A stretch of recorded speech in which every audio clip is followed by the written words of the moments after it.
Students question number 5 है Samina is 7 years old than Amna. Find their age when 1/4 of Samina's age is equals to 1/2 of Amna's age. तो यहाँ पर हमारे पास 2 variables होंगे. First one is Samina, second one is Amna.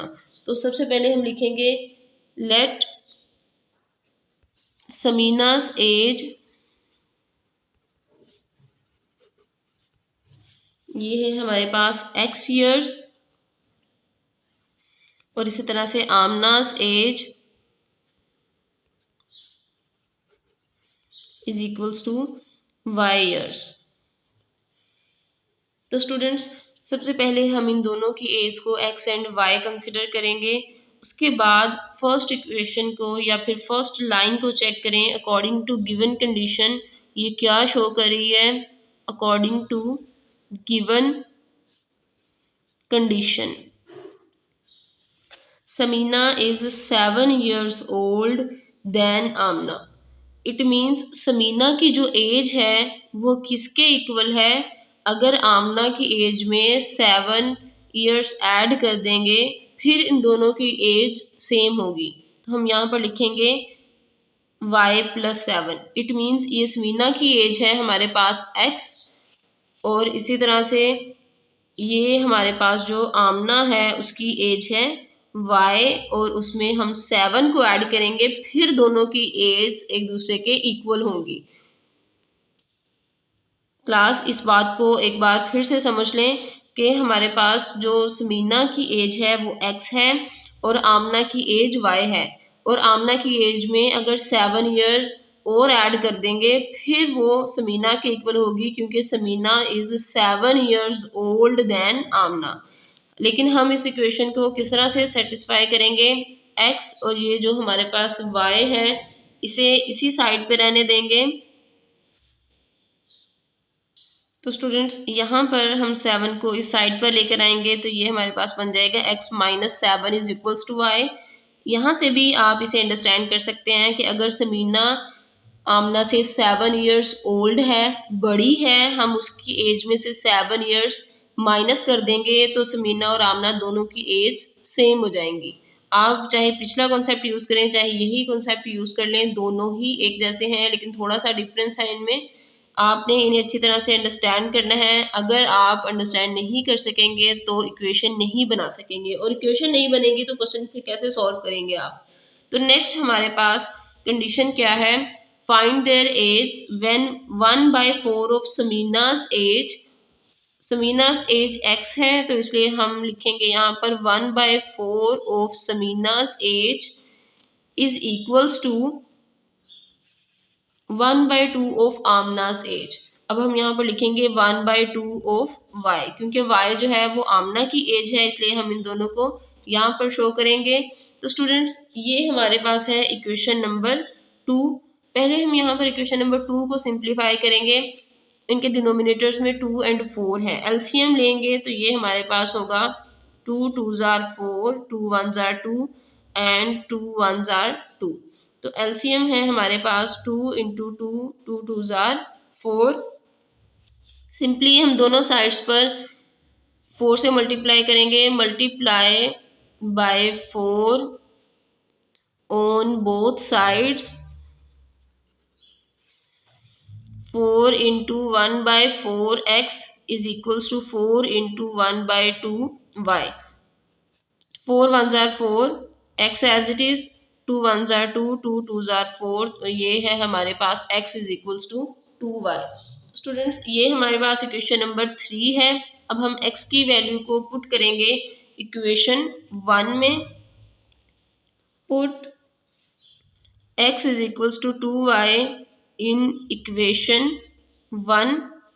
Equation 1 है हमारे पास x - 7 is equals to y, और सिंपली x है हमारे पास 2y - 7 is equals to y. y को इस साइड पे लेके आएंगे तो ये माइनस में चेंज हो जाएगा, -7 दूसरी साइड पे जाएगा तो प्लस में चेंज हो जाएगा. 2 - 1 answer is 1y is equals to 7.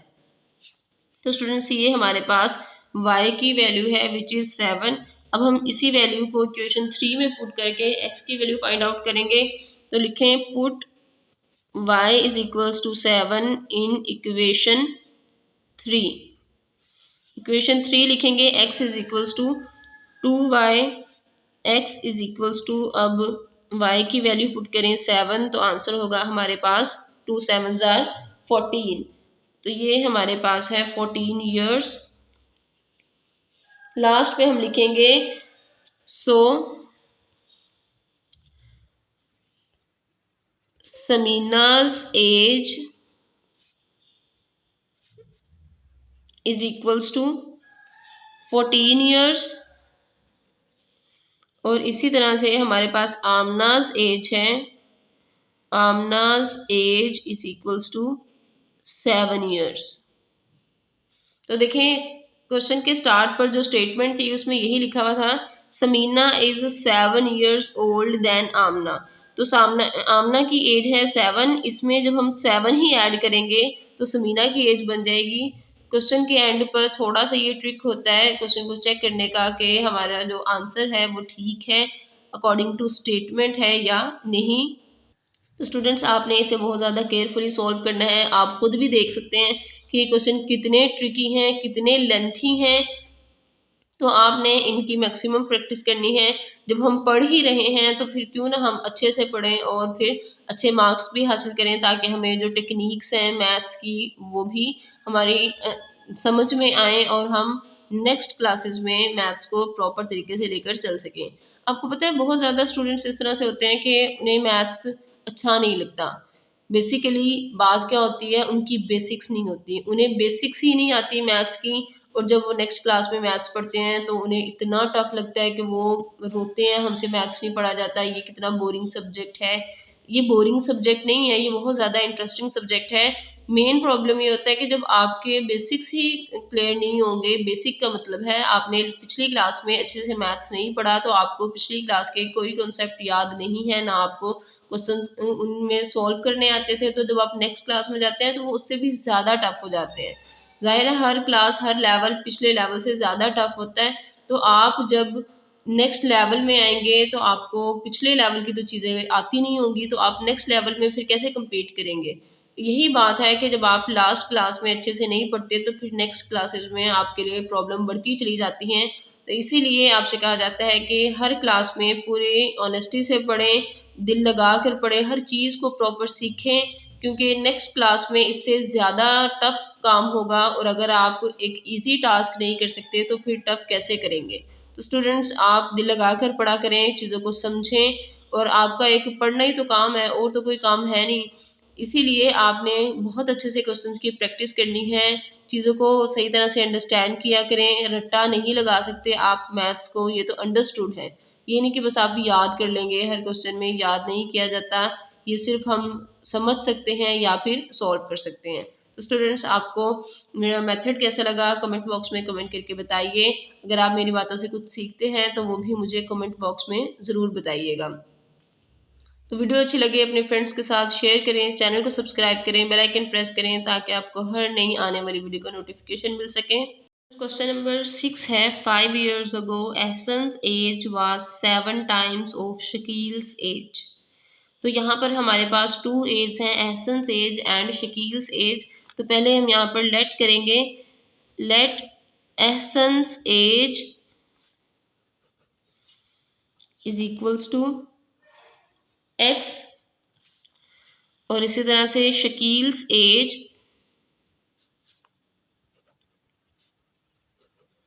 Is equals to y। तो ये हमारे पास हमने एज सेलेक्ट कर ली हैं। Ahsan's age is x years and Shakeel's age is y। Students यहाँ पर हमारे पास सबसे पहली जो कंडीशन है वो क्या है, 5 years ago।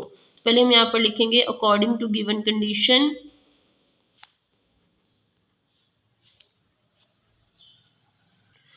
Five years ago का क्या मतलब है, बिफोर 5 years। तो हम यहाँ पर दोनों बातें लिख सकते हैं। 5 years अगो, 5 years अगो का मतलब है कि हम इनकी एज में से 5 साल माइनस कर देंगे। तो यहाँ पर लिखेंगे एहसन्स एज क्योंकि इनकी जो प्रेजेंट एज है वो है x और शकील की प्रेजेंट एज है y। 5 years ago उनकी एज में से हम 5 को माइनस कर देंगे। इसी तरह से शकील की एज में से भी करेंगे। Shakeel's age is equals to y minus 5। तो स्टूडेंट्स हम पहले यहाँ पर लिखेंगे 5 years ago और इन दोनों की प्रेजेंट एज में से 5 years माइनस कर देंगे, क्योंकि अगर हम 5 साल पीछे जाना चाहें तो ये 5 साल कट हो जाएंगे, उसमें से माइनस हो जाएंगे। तो इसलिए हम 5 years ago में यहाँ पर माइनस कर देंगे। नेक्स्ट अब हम यहाँ पर इक्वेशन लिखेंगे। एक बार फिर आप स्टेटमेंट को चेक करें। 5 years ago Ahsan's age was 7 times of Shakeel's age. तो एसन की एज 5 years ago कितनी थी? x माइनस 5, और ये किसके इक्वल है? 7 times of Shakeel's age. Shakeel की एज है यहाँ पर हमारे पास y माइनस 5, तो Ahsan's age is equals to 7 times of Shakeel's age. Students ये हमारे पास फर्स्ट इक्वेशन होगी। पहले हम इसे सिंप्लीफाई करेंगे, बाद में इसे नेम कॉल करेंगे। x minus 5 is equals to, यहाँ पे y का कोफिशिएंट 1 है, 7y माइनस 7 5 जार 35। अब y को इस साइड पर लेकर आएंगे, ये प्लस 7y है, इसे चेंज कर देंगे माइनस 7y में। Minus 35, this minus 5 will change into plus 5। तो simply x minus 7y is equals to minus 30। Students ये अब हमारे पास सिंप्लीफाई हो गई है, ये है इक्वेशन नंबर 1। अब हम सेकंड इक्वेशन को लिखेंगे। सेकंड इक्वेशन बेसिकली हमारे पास क्या है? But after 3 years। अब यहाँ पर आफ्टर 3 years को हम मेंशन करेंगे। आफ्टर 3 years, आफ्टर 3 years, तो ऑब्वियसली आफ्टर 3 years उनकी एज में 3 प्लस हो जाएंगे। तो हम यहाँ पर लिखेंगे Ahsan's age, present age x है, आफ्टर 3 years उसमें 3 years का इजाफा होगा, इसलिए हम उसे 3 में उसमें ऐड कर देंगे। नेक्स्ट है Shakeel's age. Shakeel's age is equals to y plus 3। इस तरह से दोनों की एज में हम 3 को ऐड कर देंगे, क्योंकि ये आफ्टर 3 year है। अगर बिफोर 3 years होता तो हम 3 को माइनस करते। तो स्टूडेंट्स अब हम यहाँ पर सेकंड कंडीशन को चेक करेंगे। After 3 years Ahsan's age will be 4 times of Shakeel's age. एक बार फिर देखें, Ahsan's age will be 4 times of Shakeel's age. तो हम यहाँ पर एसन की एज लिखेंगे x plus 3 which is equals to 4 times of Shakeel's age which is y plus 3। अब हम यहाँ पर 4 को मल्टीप्लाई करेंगे ब्रैकेट में, 4y प्लस 4 3 जार 12। यहाँ पर y को दूसरी साइड पे लेके आएंगे तो ये माइनस में कन्वर्ट हो जाएगा। 12 minus 3 x minus 4y is equals to, answer है हमारे पास 9। तो स्टूडेंट्स ये है इक्वेशन नंबर 2। अब हम इन दोनों इक्वेशंस को सॉल्व करेंगे। दोनों इक्वेशंस को चेक करें। x का भी कोफिशिएंट 1 है यहाँ पर, और यहाँ पर भी x का कोफिशिएंट 1 है। तो सिंपली हम इन दोनों इक्वेशंस को चेक करें तो इनके साइंस भी प्लस हैं। प्लस प्लस तो प्लस हो जाएगा, हम इन्हें कैंसिल नहीं कर सकेंगे, इसलिए हम इन दोनों इक्वेशंस को सब्ट्रैक्ट करेंगे। तो यहाँ पर हम लिखते हैं सब्ट्रैक्ट इक्वेशन 1 2 फ्रॉम 1। 2 फ्रॉम 1 लिखने का क्या मकसद है कि 1 को हम ऊपर लिखेंगे और 2 को बाद में नीचे लिखेंगे। तो स्टूडेंट्स अब हम यहाँ पर लिखेंगे x minus 7y is equals to minus 30, और इसी तरह से x minus 4y is equals to 9। Students अब हम इक्वेशंस को सब्ट्रैक्ट करते हैं तो इनके जो नीचे वाले साइंस हैं उन्हें चेंज कर देते हैं। ये प्लस था, इसे हम माइनस में चेंज कर देंगे। x यहाँ पर प्लस है, प्लस और माइनस माइनस ये कैंसिल हो जाएंगे। Plus minus minus 7 minus 4 3y, larger number के साथ माइनस साइन है, इसलिए हम आंसर में भी माइनस साइन लिखेंगे। Is equals to minus minus plus, process will be of plus 30 plus 9 39। Answer में भी हम यहाँ पर माइनस साइन शो करेंगे। तो स्टूडेंट्स अब हम यहाँ पर y की वैल्यू फाइंड आउट करेंगे। तो स्टूडेंट्स यहाँ पर -3y के साथ मल्टीप्लाई हो रहा है, इसे दूसरी साइड पे लेके जाएंगे तो ये वहाँ डिवाइड होगा। 3 यहाँ पर माइनस साइन को कैंसिल कर देगा। 3 1 जार 3, 3 1 जार 3, 3 3 जार 9 and y is equals to 13। y की वैल्यू हमने फाइंड आउट कर ली है। अब हम यहाँ पर x की वैल्यू फाइंड आउट करेंगे। x की वैल्यू फाइंड करने के लिए y को हम सिंपली किसी भी इक्वेशन 1 या 2 में पुट कर सकते हैं। तो इसलिए हम लिखेंगे put y is equals to 13 in equation 1। तो इक्वेशन 1 है हमारे पास x minus 7y is equals to -30। तो वैल्यू पुट करते हैं x minus 7 into 13 is equals to -30। 13 को 7 से मल्टीप्लाई करें। 7 3 जार 21, 2 कैरी 7 1 जार 7 plus 2 9 x minus 91 is equals to -30।